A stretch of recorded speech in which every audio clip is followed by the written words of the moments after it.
Welcome back, everybody, to the OPT Network. This morning, it's all about agents of change in our community.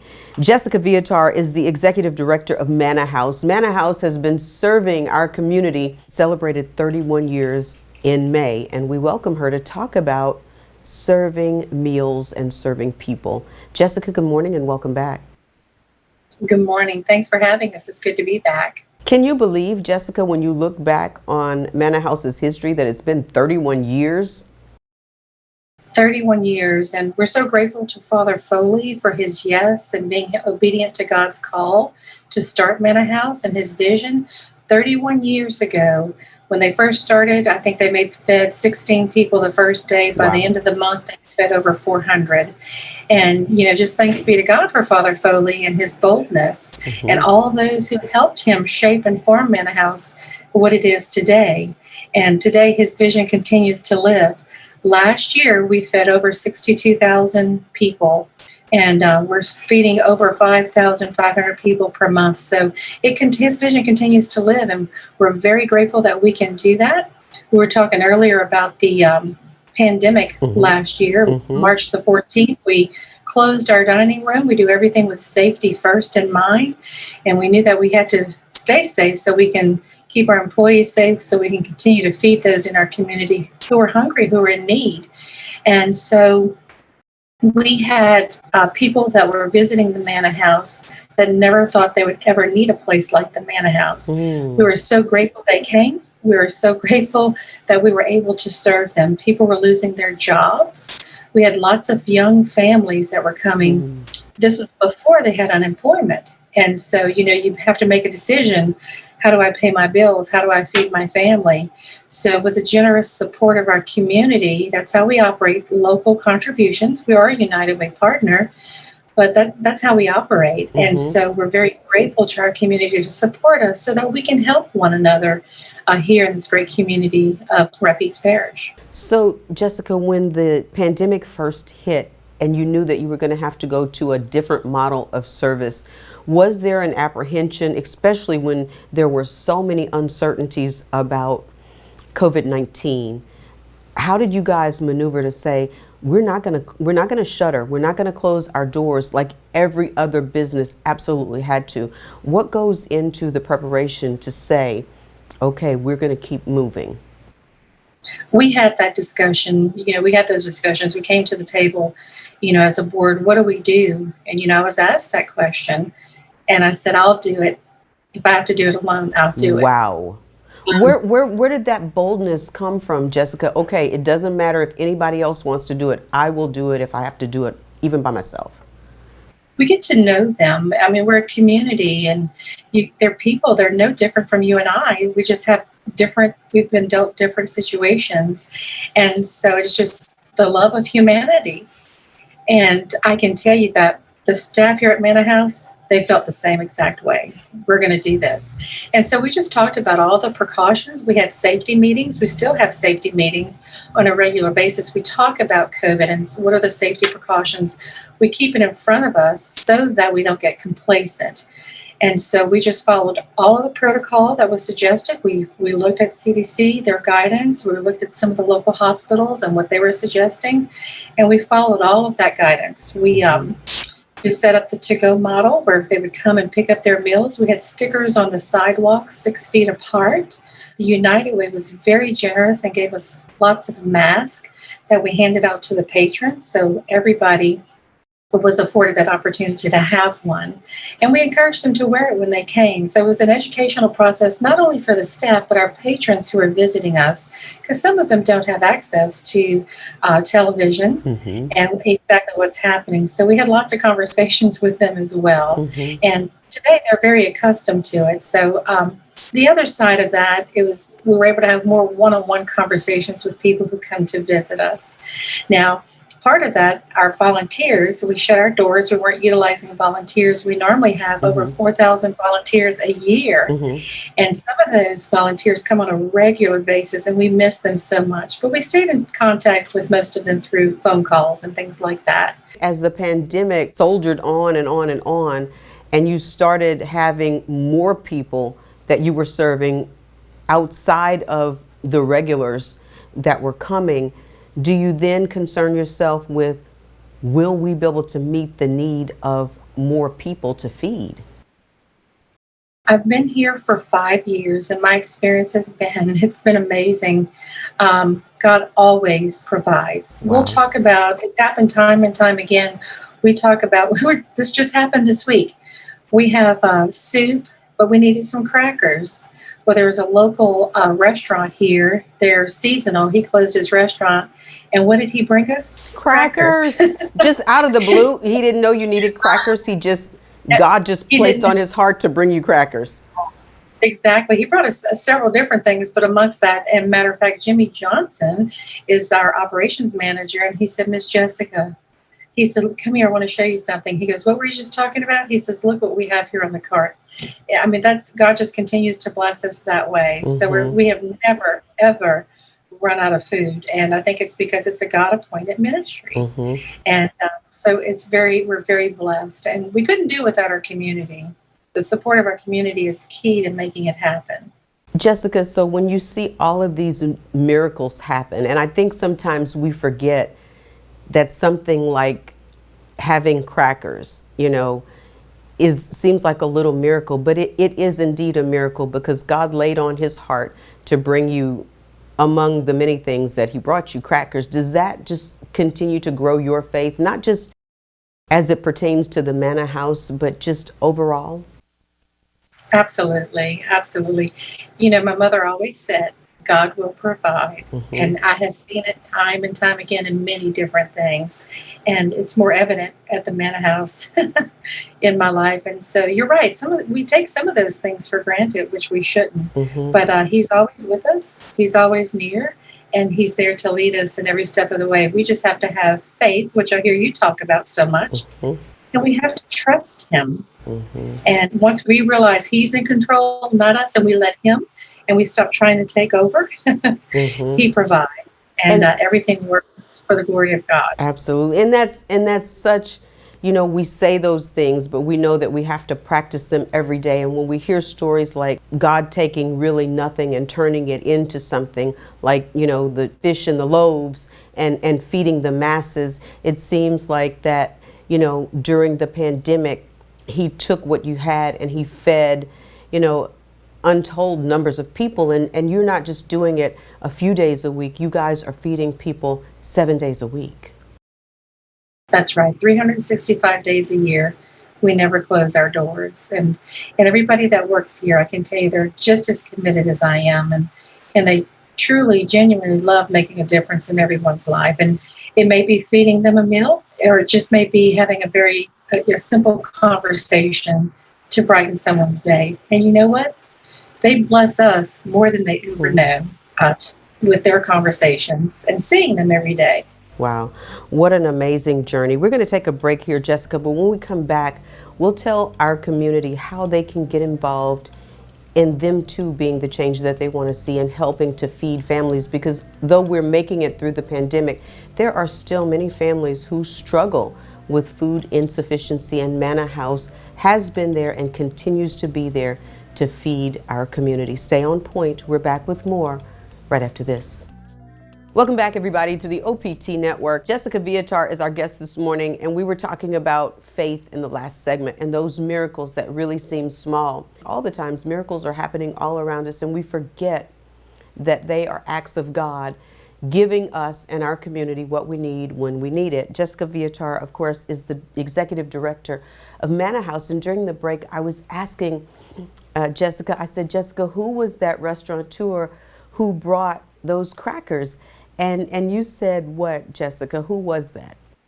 It was Brian Portalaw. He owns Swamp Daddies here in Alexandria, and his restaurant's seasonal. So as he was closing out his restaurant, he brought us many supplies that we could use, and crackers was just one of the many things that he brought us. So it was a real blessing. Wow. And so when he shows up, what do you think? Oh, I was like, thanks be to God. I mean, it was lettuce and cucumbers and, all those things that we can need to provide a good, healthy meal. Hmm. And it was a tremendous blessing. So, And I and we think had a it's great, important for people to know, Jessica, as you say, good, healthy meals, you're really providing really great meals there. Mhm. I can tell you what's on the menu today. They're getting a egg noodle casserole with ham and cheese croissants, fresh fruit, and sweet peas with it, Wow. along with the dessert. So it's a well balanced meal. And so, Jessica, you say lots of people volunteer, lots of people, go out of their way to make sure that they're helping the community. And one restaurant in particular goes out of their way to help. Talk about that. They do buckets in Pineville, Wes Hilburn. He's just amazing, and he has a really big heart, and he loves the community. So if you go off to Buckets in Pineville, when you walk in, there's a jar at the door. You can make a donation to Manna House, and they also provide at the end of your dining experience, if you would like to make a donation to Manna House of one, $3, $5, whatever you prefer. There's no donation too small or too large. You can add it to your ticket, and then he provides us with those donations that he collects on a monthly basis, and that's been very, very helpful. He's also inspired his staff. His staff has really learned quite a bit about Manna House. A lot of them weren't aware of Manna House and what we provide in the community. And they even had little competitions amongst themselves as who was going to collect the most donations. So Wes Wow. is just really awesome, and we really appreciate Buckets, the restaurant, Hmm. and we appreciate him for doing that for Manna House. It's just another way to give back. Hmm. And so What? lots of people do those kinds of things. Hmm. They'll adopt Manna House for a day for a donation of $500 or more. I've had several people send in a donation in honor of someone, their friends or family, for their birthday. And of course, we always have memorials. We get several memorials as well to remember someone. Hmm. So Wow. those are just different ways that people can donate. And so, one of the things that you all are doing, Jessica, is you're having a fundraiser, and it's called Summer of Love campaign. Tell us about that. Summer of Love, Just Feed One. Not so much last year because people were homebound, but this year people are sending their children off to camps. They're preparing for family vacations, and we're still here. And if they can just help us feed one person, we would appreciate any donation that they could provide. So we're just asking the community just to remember that we're here 365 days a year. People will donate quite a bit at the end of the year for Christmas, and we just like to remember them during the summer months. It's really Hmm. tough because the kids are out of school, so we're seeing an increase in children that need to be fed. And so we're just asking the community to remember us, and they can donate online at our safe, secure website, give to mannahouse.com, or they can send something into our P.O. Box, which is 6011 Alexandria, Louisiana, 71307. So our Summer of Love campaign is, just help us continue to feed those who are in need within our community, and help us feed just one if you can. Hmm. There's no donation too large or too small.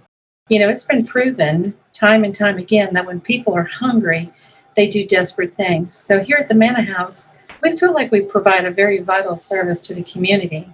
And if you look back on history, the summer months is where we typically see a spike in crime. Is that, you know, Hmm. and we see that not only here in our city, but across America. So we feel that we provide a vital service. If we can keep them fed, we Hmm. can make a difference in just one person's life. We've done our Sure. job. So, Jessica, during the summer months where oftentimes kids are unsupervised and, of course, most are out of school, do kids just come into the Manor House, or how is that working for kids, especially who need that meal that they were getting They, at school? they come with a parent or guardian, and they come in just like everyone else and pick up their meal to go. And this is where we see an increase. And we've been seeing lots of children since school let out. Hmm. Um, they live right here. We're in the community in which where they live, so we're within walking distance. And so they walk here to get their meals, or they ride their bikes. Hmm. And so this is the time of the year, now until August, that we see an increase of children. Outside of that time, we usually see them on the weekends, but during the summer months, we see a large increase of children. Wow. And so, Jessica, with that said, with everything that you guys are doing in the community, and after COVID, will this still to go model continue, or will you eventually open back up? At this point in time, we feel like this is our business model of the future. It's working very well. We've had some safety concerns, in our city. And so I think we're going to continue to do this. Our patrons are still coming, and they're very accustomed to the to-go model. So we feel like this is going to be our business model of the future. We are introducing a few volunteers back at this time. It used to take 8 to 10 people on the line to help us. Now it's 2 to 3. And Wow. so we're slowly introducing some of our volunteers back to help us. Hmm. And we're so excited about that. One of the other things that we're doing is we're looking at expanding our reach. So the auspice was if you show up to Manna House, no questions asked, we'll feed you a hot, nutritious meal. And we're doing that 365 days a year. Hmm. But then we started thinking, with everything that was going on, who are those people that can't make it to Manna House Wow. that has a real need? So we're in the midst of a pilot program right now. We have partnered with the Strong Neighborhood Project with United Way. We provide all of the meals and they provide the delivery service. So we have 5 different routes. We've been piloting this for 3 weeks now. We're going to pilot it for a total of 30 days, and we're going to start to continue to roll that out and expand our reach across the community. Hmm. Things are going very well, and the United Way has just been amazing to work with. And how did you target the people that couldn't get to the Manor House? I used to be a board of director for the United Way, and I was very familiar with the Strong Neighborhood program. And Kevin Gephardt at the time was leading that program, that project. And so he and I and a couple other people within the community sat down to talk about what was Manna House's strategic plan? How can we reach those in need? And what we were asking him was to provide that list because they were serving people. They were delivering during the pandemic, they were delivering dry goods Mm-hmm. to those people.